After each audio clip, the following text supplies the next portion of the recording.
Halo, jumpa lagi bersama saya. Materi yang akan kita jelaskan pada sesi kali ini yaitu tentang antihipertensi. So, stay tune ya.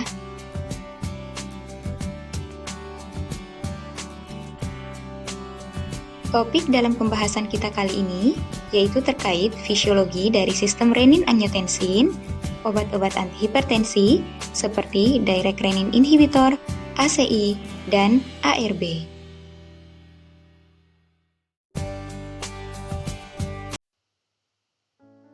Pembahasan kita yang pertama yaitu bagaimana fisiologi dari sistem renin-angiotensin-aldosteron.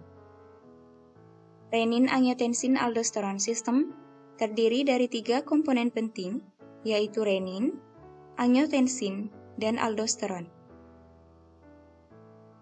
Sistem renin-angiotensin-aldosteron atau disingkat RAAS adalah sistem hormon yang berfungsi mengatur tekanan darah, keseimbangan cairan dan elektrolit, serta resistensi vaskular sistemik.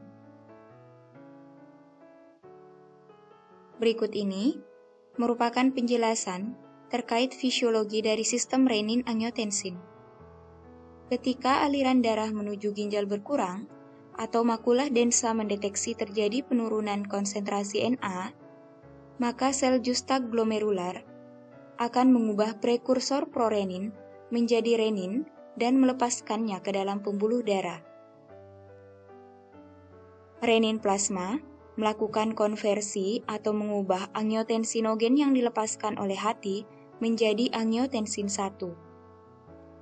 Angiotensin 1 kemudian diubah menjadi angiotensin 2 oleh enzim pengubah angiotensin atau disingkat ACI, angiotensin converting enzyme, yang ditemukan pada permukaan sel endotel vaskular, terutama di paru-paru. Angiotensin 2 yang terbentuk adalah peptida vasokonstriktor kuat yang menyebabkan pembuluh darah menyempit, sehingga terjadi peningkatan tekanan darah. Angiotensin 2 juga merangsang sekresi hormon aldosteron dari korteks adrenal. Aldosteron menyebabkan tubulus ginjal meningkatkan reabsorpsi natrium, yang akibatnya terjadi reabsorpsi air ke dalam darah, sekaligus menyebabkan ekskresi kalium untuk menjaga keseimbangan elektrolit. Hal ini akan menyebabkan peningkatan volume cairan intravaskular yang menyebabkan peningkatan tekanan darah. Selain itu, angiotensin 2 juga menyebabkan pelepasan antidiuretik hormon. Antidiuretik hormon dilepaskan dari kelenjar pituitari. Pelepasan antidiuretik hormon ini akan menyebabkan reabsorpsi air di ginjal, sehingga volume intravaskular meningkat, menyebabkan peningkatan tekanan darah. Selanjutnya, pembahasan kita mengenai reseptor angiotensin dan efek akibat aktivasi dari reseptor tersebut. Angiotensin 2 menyebabkan efek vasokonstriksi, peningkatan volume darah, melalui ikatannya dengan reseptor angiotensin tipe 1 atau disingkat AT1R. Aktivasi dari reseptor angiotensin tipe 1 ini dikaitkan dengan patogenesis penyakit kardiovaskular. Aktivasi angiotensin tipe 1 reseptor menyebabkan vasokonstriksi, proliferasi endotel, stres oksidatif, dan profibrotik. Melalui jalur lain, angiotensin 2 dan angiotensin 1 diubah menjadi angiotensin 1-7 oleh ACE2. Melalui jalur ini, angiotensin 1-7 yang terbentuk akan mengaktifasi reseptor angiotensin tipe 2 yang justru memberikan efek protektif terhadap kardiovaskular. Aktivasi reseptor angiotensin tipe 2 memberikan efek vasorelaksasi, antiproliferatif, antioksidatif, dan antifibrotik. Berdasarkan hal tersebut, dapat ditarik kesimpulan bahwa defisiensi atau penurunan aktivitas ACE2 akan meningkatkan jumlah angiotensin 2 baik di sirkulasi maupun di jaringan yang akan berpotensi pada patogenesis penyakit kardiovaskular. Untuk membatasi aktivitas dari angiotensin 2 pada sistem RAS, maka ditemukanlah golongan obat yang memiliki mekanisme kerja sebagai berikut. Yang pertama, direct renin inhibitor menghambat aktivitas renin sehingga angiotensinogen tidak diubah menjadi angiotensin 1. Yang kedua, ACI atau angiotensin converting enzyme inhibitor menghambat aktivitas dari ACE sehingga angiotensin 1 tidak diubah menjadi angiotensin 2. Yang ketiga, ARB atau angiotensin receptor blockers memblok reseptor angiotensin 2 tipe 1 atau memblok reseptor AT1 sehingga angiotensin 2 tidak mengaktifasi reseptor tersebut. Selanjutnya kita jelaskan terkait direct renin inhibitor.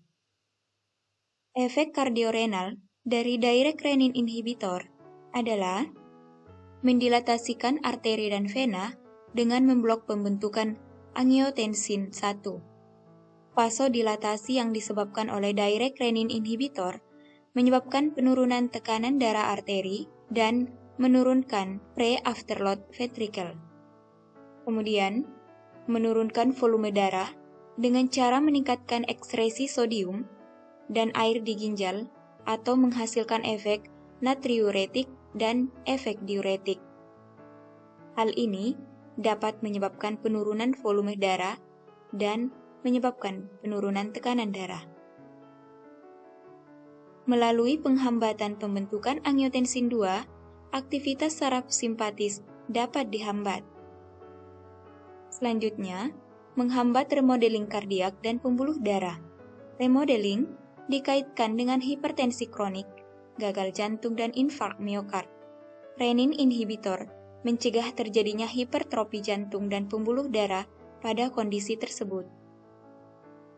Contoh dari direct renin inhibitor yaitu aliskiren yang disetujui sebagai obat dalam penanganan hipertensi oleh FDA pada tahun 2007. Aliskiren merupakan obat non-peptida yang aktif diberikan secara oral.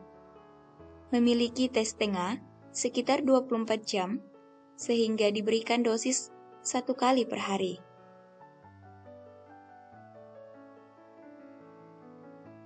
Efek samping dari penggunaan direct renin inhibitor yaitu gangguan pencernaan terjadi pada beberapa pasien, misalnya diare yang terjadi kurang dari 3% pasien yang menggunakan direct renin inhibitor. Angiodema yang merupakan pembengkakan jalan nafas atau obstruksi saluran pernafasan juga dapat terjadi pada penggunaan direct renin inhibitor. Aliskiren yang merupakan contoh dari direct renin inhibitor dikontraindikasikan pada ibu hamil pada trimester 2 dan 3 karena menyebabkan kerusakan janin. Selanjutnya kita akan menjelaskan terkait angiotensin converting enzyme inhibitor atau ACI.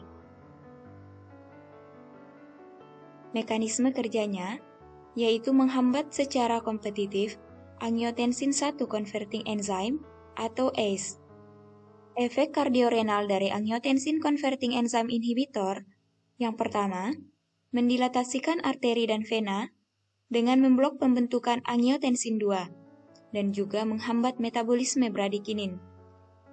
Vasodilatasi menyebabkan penurunan tekanan darah arteri, menurunkan preload dan afterload. Penghambatan pembentukan angiotensin 2 juga menyebabkan penurunan aktivitas saraf simpatis. Selanjutnya, efek dari angiotensin converting enzyme inhibitor yaitu meningkatkan ekskresi ion natrium dan air di tubulus ginjal melalui penghambatan sekresi aldosteron. Hal tersebut menyebabkan penurunan volume darah, penurunan tekanan arteri dan vena. Kemudian, efek lain dari ACI yaitu menghambat remodeling jantung dan pembuluh darah akibat hipertensi. ACI dapat digunakan untuk mencegah terjadinya hipertrofi otot jantung.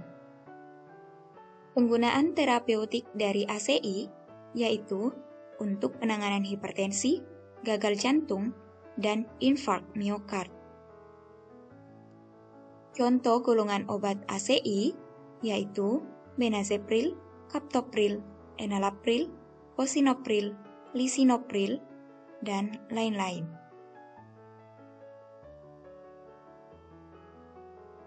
ACI relatif menimbulkan efek samping yang rendah dan dapat ditoleransi dengan baik. Akan tetapi, ACI tidak terlepas dari beberapa efek samping seperti batuk kering, terjadi pada sekitar 10% pasien yang menggunakan ACI. Batuk kering ini dikaitkan dengan peningkatan bradikinin. ACI memiliki mekanisme kerja menghambat enzim ACE.